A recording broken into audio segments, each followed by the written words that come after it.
Eu sou o SUS. Eu sou o SUS. Eu sou o SUS. Eu sou o SUS. Eu sou o Eu sou o SUS. SUS. Eu sou o SUS. Armã, Aré, SUS. Eu sou o SUS. Eu sou SUS. Repórter SUS. O que acontece no seu sistema de saúde?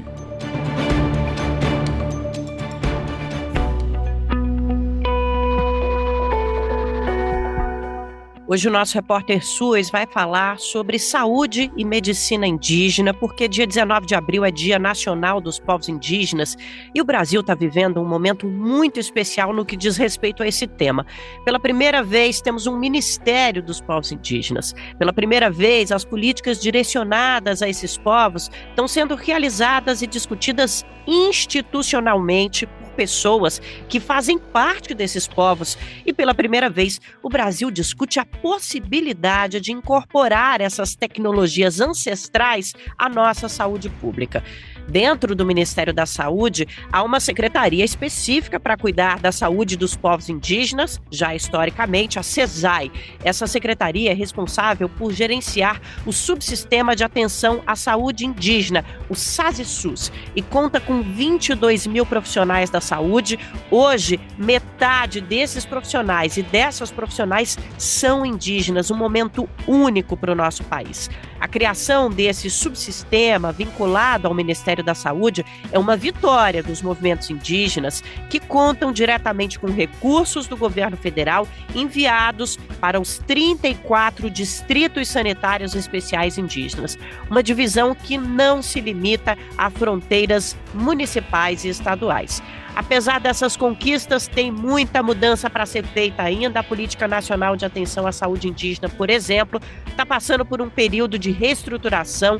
Uma das propostas em elaboração que será incorporada é a de medicinas indígenas. E para entender melhor sobre o que precisa ser modificado e melhorado, o repórter SUS recebe essa semana a diretora do Departamento de Atenção Primária à Saúde Indígena, Putira Saquena, ela que tem formação em biomedicina pela Universidade Federal do Pará, mestrado e doutorado em bioantropologia também pela Universidade Federal do Pará e tem experiência na área de genética, com ênfase em genética humana e médica, atuando principalmente nos temas da saúde coletiva, da saúde pública e da saúde indígena. É um prazer ter você aqui com a gente, Putira.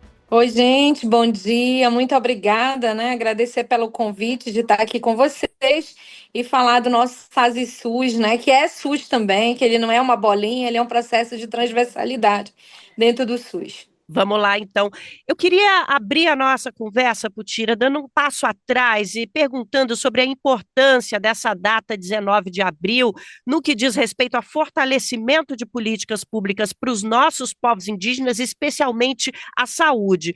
Hoje, dentro da nossa saúde pública, da nossa atenção básica destinada aos povos indígenas, há o que se comemorar ou ainda temos uma caminhada muito longa de fortalecimento desse setor? Vamos lá, A gente inicia numa luta a partir dos nossos povos indígenas, a partir dos movimentos indígenas, para a gente ter o direito à saúde, Porque muitas das vezes eu sempre falo, quando eu estou nas aulas, principalmente, eu digo que nós não estudamos saúde, Nós estudamos diagnóstico, doenças. E aí eu digo que nós tínhamos saúde dentro do território a partir de um contexto de água não contaminada, mata em pé, o território não invadido. Isso era saúde, é uma garantia de território indígena.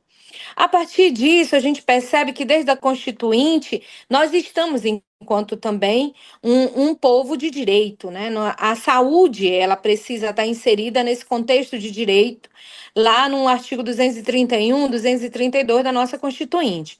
Mas o que a gente precisa, a gente tem falado muito em respeito e valorização. Eu tenho uma fala, assim, já, depois de ter passado na academia, enquanto hoje, com todos os títulos, dos não indígenas e tudo, eu tenho um entendimento que respeitar e valorizar não é o suficiente para falarmos de uma saúde diferenciada. Eu falo que a sociedade brasileira precisa reconhecer quem ela é. Ela precisa reconhecer outras ciências além dessa ciência que existe, que é ocidental, que não é nossa, ela vem do contexto de importação, né? A gente pode falar dessa forma. Então, a gente começa a ter um entendimento quanto o SUS precisa avançar nas políticas públicas de saúde a partir dos territórios. E quando eu falo dos territórios, não é só os territórios indígenas, são os territórios nacionais de garantia dos povos indígenas, populações tradicionais e assim em diante. Eu penso muito num SUS que possa reconhecer outras ciências, reconhecer outras tecnologias de cuidado de saúde. Eu acho que esse é um novo momento, né? Estamos 2 anos de gestão, completando 2 anos de gestão indígena, e a gente percebe o quanto houve um avanço também nisso. Hoje a gente consegue dialogar com todas as secretarias, né? Eu falo muito também na situação de um super sistema, né, de um mega sistema, de uma estrutura muito grande, porque nós somos a única secretaria do Ministério da Saúde que executa uma política, né? A gente não tem só monitoramento, acompanhamento, nós temos a execução. Somos nós, através dos distritos sanitários especiais indígenas, que nós estamos ali atuando diretamente. O SUS também começa no território. Eu acho que isso a gente precisa falar um pouco sobre isso, porque as pessoas, a maioria, foi criado um estereótipo como a saúde indígena não fosse SUS.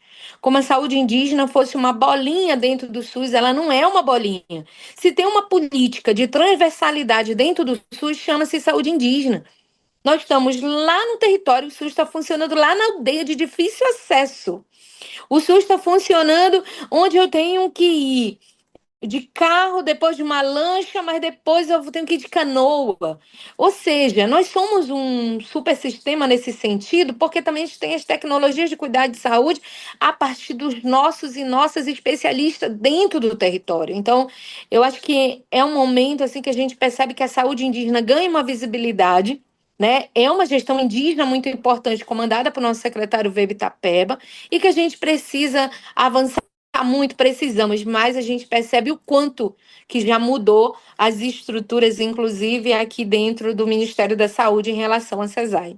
Eu imagino, porque todo mundo que está nos ouvindo deve lembrar da situação de calamidade que foi encontrada pelo governo atual no que diz respeito à saúde indígena, especialmente nos territórios Yanomami, no início da gestão, devido a todo o estrago que foi feito nas gestões anteriores. Acredito que a gente pode, nesse caso, falar também a partir do golpe de 2016 e do enfraquecimento das políticas públicas no Brasil como um todo. É claro que isso ia acabar impactando na questão da saúde indígena também, impactou, como a gente pôde ver no início dessa gestão, com todas as denúncias da situação de calamidade que a saúde indígena estava vivendo no Brasil.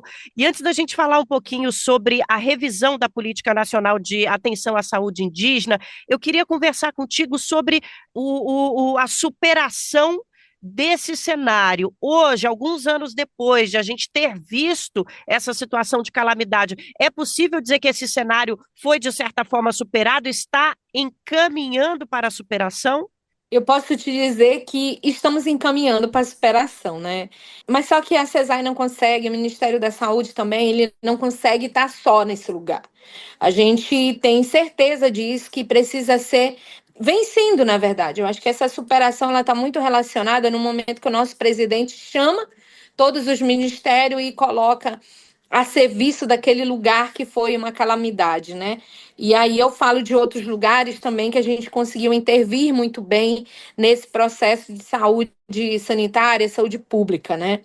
O Yanomami era um contexto que a gente sabia que ele vinha avançando, né? A invasão dos territórios é o povo que segura o céu e as pessoas não entendiam como era que segurava o céu. Se esse céu hoje ele está todo caindo, que a gente pode falar, mas eles estão lá resistindo no seu processo de culturalidade, né? A gente precisa reconhecer que tem tecnologias de cuidados, recura, os chapiri, como chamam, né? Que são os pajés, estão segurando esse lugar. Então, mas só que a gente percebe o quanto as políticas públicas precisam também atuar nesse lugar, né? Então, nós estamos falando de um local que foi totalmente devastado, onde a gente começa, junto com o MDS, junto com o MPI, né, junto com o Ministério dos Direitos Humanos também, né, a Força Nacional, seja ela né, armada, seja ela também de saúde, a gente conseguiu, as ONGs, né, que aí a gente também precisa falar da Unicef, né, dos Médicos Sem Fronteiras, o quanto que atuaram também nesse lugar para colaboração, vem sendo nossos parceiros nisso, mas só que a gente percebe também, que eu acho muito importante a gente frisar nisso, é a situação também que a gente tem em Roraima relacionada à questão dos profissionais, né? Nós não temos um número de profissionais que a gente consiga complementar, né, a saúde indígena. Lá nós temos 2 distritos de saúde indígena, o Yanomami e o Dicei Leste, e muitas das vezes falta profissional, nós não temos profissionais naquele lugar. Como sabe, o estado é muito pequeno, mas a gente sabe também, naquele contexto, a política que existe naquela situação relacionada à questão do ouro, né? Eu lembrando agora que a minha avó dizia, o que eles olham riqueza são olhares diferentes, né? O que eles olham enquanto lucro, a gente olha enquanto sustentabilidade, né? Então, eu acho que é um processo que de fato ele vem sendo superado, mas a gente precisa que o governo de fato ainda continue atuando por muito tempo, né? Principalmente o IBAMA e outras instituições que são muito importantes para a recuperação daquele local. Hoje nós temos Yanomami voltando a plantar suas roças, né? Como tem vários vídeos falando, voltar a plantar suas bananas e tudo mais, né? A gente consegue já diminuir o contexto de desnutrição. A malária é um problema, mas não é um problema Yanomami, né? Até porque não existe malária indígena, existe uma doença, né, que está ali sendo ocasionada, que já tem muito tempo, a partir da abertura da Transamazônica também, a gente não pode esquecer disso, né? Então, eu acho que é um momento que nós, enquanto gestão indígena, estamos colocando todas as nossas forças para aquele lugar, mas não deixando também de atuar em outros 33 de 6 que tem no Brasil. Sem dúvida, e essa situação mostra como uma das premissas do Sistema Único de Saúde é tão importante, a premissa da diversidade de atuação. O SUS não é problema apenas da saúde, é também problema de todo o poder público e exige atenção e ação de todas as esferas e de todas as instâncias de governo, inclusive estados e municípios. A fala da Putira traz isso muito bem. Agora, Putira, esse também é um momento em que a Política Nacional de Atenção à Saúde Indígena está num processo de revisão. Quais são as mudanças que você entende como mais necessárias para a gente definitivamente avançar nessa questão? Eu acho que é uma situação que era necessária. Nós estamos com a nossa política há mais de 20 anos aí, ela é de 2002, né? E ela precisava, de fato, revisão. Que bom, como diz o nosso secretário, que é com nós agora, né? Somos nós, os consultores que estão trabalhando são indígenas profissionais hoje, né? Que tem toda uma expertise também para atuar nessa atualização. E nós temos toda a nossa área técnica aqui também trabalhando, né? Ao comando da nossa secretária adjunta, a questão da PNASP, junto com a nossa chefe de gabinete. E o DAPS, onde eu estou enquanto diretora, só no DAPS nós estamos coordenando 3 eixos de atualização, né? Que aí eu falo de sistemas de saúde indígena, que são as medicinas indígenas. Estamos falando de determinantes sociais e os modelos de assistência, né? Então, dentro do DAPS, a gente está aí coordenando 3 eixos que são muito importantes para nós na atuação. Mas com isso também nós já realizamos o 4º seminário, que aconteceu recentemente agora em Manaus, e vai faltar o Norte 2, que a gente está vendo onde é que vai acontecer, porque o Norte teve que ser dividido, né? Devido a ele ser tão grande, tão complexo, também a questão da logística, a gente teve que diminuir. E com isso a gente vem atuando de uma forma muito concreta. Assim, o que eu posso te falar é que, inclusive, a gente está mudando o entendimento que é medicinas indígenas, né? A gente sai daquele contexto de tradicionais, onde o processo colonizatório nos colocou todo mundo ali juntos, né? Povos indígenas, quilombola, ribeirinho, extrativista, né? Todos os povos, e nós saímos de lá e dissemos, epa, a nossa medicina indígena, né? Então, acho que nesse contexto a gente começa a trazer esse reconhecimento muito mais forte, inclusive dialoga com todos os outros eixos, mas também tem algo extraordinário quem está criando o primeiro programa nacional de medicinas indígenas, ou seja, o primeiro programa originário, de fato, do Brasil de medicina, se a gente for pegar todo o histórico colonizatório no Brasil. Então, a gente assume uma responsabilidade muito grande, porque além da atualização, a gente está trazendo um programa da mesma forma também, né? O DEAMB, né, também, que aqui é um departamento, né, de ambiente e saúde e tudo mais, aqui também o DEAMB, os determinantes, né, também estão lá falando ambientais e tudo. Ele também vem com a proposta da criação, já para o lançamento também na COP30, com o primeiro Programa Nacional de Saneamento Indígena. Ou seja, a gente muda todo esse contexto histórico. A gente tem a gestão do trabalho, a gente tem um controle social também ali presente, né, para todo o debate acontecer, e a gente tem um orçamento e financiamento que para nós é de grande importância. Mas o que eu quero te dizer, o que muda é que a gente começa a discutir a média e alta complexidade a partir da nossa realidade enquanto povos indígenas em todo o Brasil. Esses seminários eles aconteceram regionais, que era para a gente olhar para as regiões, que era para a gente olhar os gargalos regionais que nós temos, olhar para a situação dos DCs, que são muito diferentes. A gente precisar pensar num orçamento diferenciado para cada DCEI, porque isso é uma realidade, a gente não pode comparar o Nordeste, o Sul, com a Amazônia, com o Norte e tudo mais, isso é uma outra realidade. Então a gente precisava ter isso assim muito mais concreto para a gente avançar. Mas quando eu falo da média e alta complexidade, nós estamos falando da questão interfederativa. Ela é super importante, né? Mesmo hoje nós estamos tendo um grupo de trabalho de saúde indígena dentro da CIT, né? Mesmo assim a gente percebe o avanço que está acontecendo, mas a gente percebe quantos municípios estão tão longe ainda da saúde indígena. E eles precisam entrar na nossa política muito mais concreta. Para quem já leu, sabe que a PNASP tem, eu lembro que são 2 ou 3 linhas de um único parágrafozinho falando do município do estado. E, na verdade, não é isso, né? A gente tem a corresponsabilidade, da mesma forma quando eu falo que o SAS e SUS é SUS também, o município, o estado, ele tem seus processos de regulação que precisa dar continuidade a partir do atendimento lá na aldeia, né? Então, ele também tem sua responsabilidade, ele tem que assumir essa corresponsabilidade da saúde indígena, porque nós somos munícipe também. Eu acho que é uma situação que está acontecendo muito boa, o comando, né, da nossa chefe de gabinete, é ela que está coordenando, né, isso. E para nós é muito importante, porque agora é com nós, né? Eu acho que esse com ele vai fazer toda a diferença dentro da nossa política, né? E é fundamental que seja dessa forma.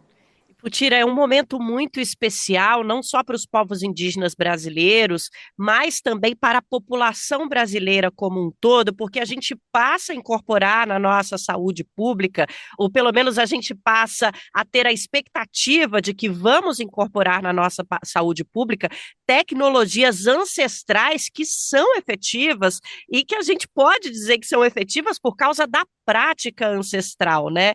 Bom, a CESAI criou em janeiro de 2024 um grupo de trabalho para elaborar uma proposta de um programa sobre medicinas indígenas, e eu queria falar um pouquinho sobre esse documento, quais são as principais ações previstas. Você citou que haverá um lançamento na COP30, esse documento está englobado nesse lançamento também? Sim, o que acontece, né? Na verdade, a gente cria o primeiro grupo de trabalho informalmente em 2023, né?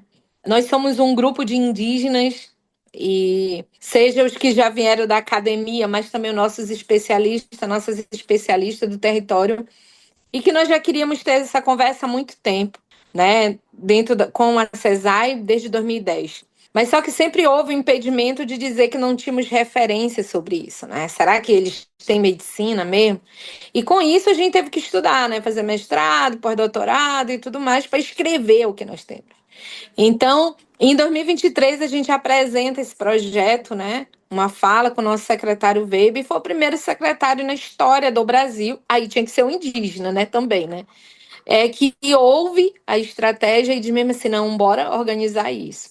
E com isso, né, o DAPS também, na época estava sob a direção da nossa parenta Carmen Pancararu, assumiu isso junto com suas técnicas aqui e construímos o grupo de trabalho, né? Houve várias reuniões, tanto presenciais, né, que a OPAS também foi nossa colaboradora, para ser esse grupo de trabalho. Dentro desse grupo de trabalho, ele é interno da CESAI, mas tem seus convidados, e com isso a gente vem construindo, inclusive o Programa Nacional, inclusive um dos consultores para o Eixo 1, que é o Sistema de Saúde Indígena, dentro da nossa PNASP, o consultor é um indígena, né, que ganhou o prêmio da CAPES, que fala sobre medicinas indígenas, que é João Paulo Tucano.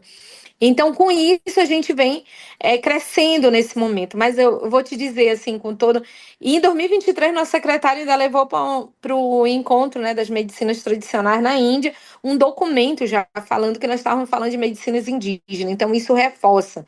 E ano passado, em Salvador, quando a gente esteve no encontro internacional, foi quando ele me chama para assumir a direção do DAPS, né, porque eu estava aqui como assessora, justamente acompanhando as medicinas indígenas já nessa construção.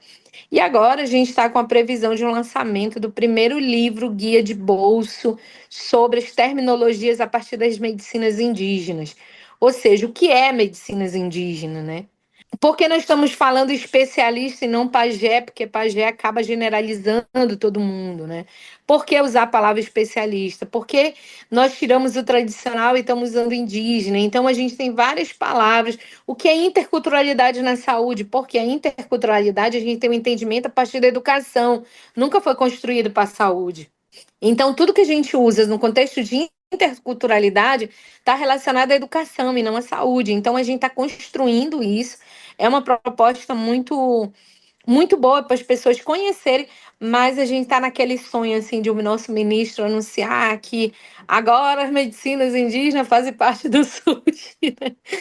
É um sonho que não é um sonho só de vocês, é um sonho, acho que do Brasil inteiro, porque, e olha, gente, é tão explícito que as medicinas indígenas têm um papel importantíssimo na manutenção da saúde, que tem gente no mundo capitalista capitalizando em cima delas, vindo para o Brasil fazer pesquisa em cima dessas tecnologias para vender por aí como se fosse uma grande novidade da área da saúde. E os nossos povos indígenas, não só aqui no Brasil, os povos indígenas americanos do nosso continente da América, já fazem uso dessa medicina indígena há séculos e já trazem essas possibilidades de tecnologia para o dia a dia das comunidades há séculos. Então, para a gente finalizar a nossa conversa, Putira, eu queria uma reflexão sobre essa possibilidade de que a medicina indígena seja efetivamente incorporada no Sistema Único de Saúde. Putira, não é só incorporar tecnologias tradicionais dos nossos povos originários, é também uma nova visão de ser humano, e uma visão de ser humano que dialoga com o que o Sistema Único de Saúde é na base, é na concepção. Quando nós criamos o Sistema Único de Saúde no início da década de 1990, a palavra universal, as palavras popular, as palavras comunitária e etc., não estavam ali à toa. Eu queria que você falasse um pouco sobre o diálogo que essas medicinas podem fazer com essa base do nosso Sistema Único de Saúde, que é popular, que é comunitária e que não deixa de ser também tradicional e originária, né? A gente precisa dessa incorporação. Então, para a gente finalizar, eu queria uma reflexão sua a esse respeito, por favor. É muito boa, né, a tua pergunta, assim, né, para a gente trazer reflexões. As pessoas dizem que eu trago reflexões, né, nas minhas falas, assim, porque são sonhos, né? Os sonhos vão indo, os sonhos vão indo. A minha avó diz que a gente precisa sonhar, né? Se não sonhar, a gente não tem como caminhar, né? Então, os sonhos mudam, né? Toda essa estrutura do que nós estamos dialogando hoje sobre saúde indígena, né? Muitas pessoas perguntam: o que é saúde diferenciada? Hoje eu tenho uma fala assim muito bem concreta, que saúde diferenciada eu me despi enquanto profissional de saúde e atender a pessoa a partir do seu contexto de culturalidade. Isso é saúde diferenciada, né? Mas só que a gente tem um gargalo, sabe, Nara, assim, muito sério. A gente precisa ir para as universidades. É onde a gente forma as pessoas. Não adianta eu falar depois de capacitação, qualificação. As pessoas já chegam desse formato, né? E para te desconstruir isso é muito mais complexo. Eu penso que chega um momento que está na hora de colocar a saúde indígena em todos os cursos da área da saúde, da mesma forma colocar a educação indígena em todos os cursos da área da educação, sabe? Territorialidade em todos os cursos de engenharia ambiental, sanitária e tudo mais. Eu acho que é um momento, assim, de as pessoas começarem a refletir. Quando tu falou ainda agora há pouco, os indígenas já faziam isso há muito tempo e tudo mais. Por exemplo, quando a gente fala de sustentabilidade, reúne nós indígenas para falar de sustentabilidade. É quando a gente percebe que a gente já faz isso há muito tempo, só não conhecia essa palavra, sabe? Então, são situações da importância das nossas ciências. Eu vou falar ciências a partir do plural, eu vou falar das Amazônias no plural, porque cada povo olha essa Amazônia de um formato diferente e a gente precisa dialogar também sobre isso. As medicinas indígenas dentro, né? A gente está no SASI-SUS, nós somos SUS, mas ela não está incorporada nos lugares. Eu acho que é isso que está faltando. Ela precisa ter esse lugar dela. Até porque, por exemplo, para nós, enquanto povos indígenas, a medicina ocidental ela não é a primeira opção, ela é a segunda opção. Né? Aí a gente vê um investimento em outras tecnologias que são de fora. E o Brasil ainda não reconheceu que ele tem suas próprias tecnologias aqui de saúde e que elas precisam também ser priorizadas, sabe? Por exemplo, a gente apoia muito uma doula quando chega numa maternidade para acompanhar uma mulher. Gente, isso é fantástico. Mas por que uma parteira ainda não consegue fazer isso, sabe? Uma parteira indígena ir lá atuar também nesse lugar. Por que ainda existe tudo isso, né? Então a gente precisa ter essa organização para que as medicinas indígenas estejam atuando dentro do SUS, que os nossos pajés possam entrar sem sofrerem racismo, que nossas herveiras, raizeiras e tudo mais, a gente possa compartilhar essas medicinas indígenas sem a gente ter o racismo institucional e estrutural no Brasil. Acho que a gente precisa eliminar de uma vez por toda a questão do racismo na saúde também com povos indígenas. Sem dúvida, é um novo momento para a medicina indígena, para o nosso sistema único de saúde, e a gente está na sementinha desse momento. Então, eu queria muito te agradecer, Putira, por estar aqui conosco, falando sobre essa raiz que a gente está começando a criar, essa semente que a gente está começando a germinar, e que isso tenha futuro dentro da nossa saúde pública, porque certamente essa tecnologia tem muito para trazer para a saúde pública do Brasil como um todo. Putira Saquena, diretora do Departamento de Atenção Primária à Saúde Indígena, muito obrigada por estar aqui no Repórter SUS. Obrigada pelo convite. Obrigada demais. O Repórter SUS é uma parceria entre o BDF e a Escola Politécnica de Saúde Joaquim Venâncio, da Fiocruz. Saiba mais em brasildefato.com.br e é psjv.fiocruz.br. Apresentação Nara Lacerda. Na Fiocruz, a produção é de Juliana Passos e no Brasil de Fato, de Letícia Holanda. Até semana que vem.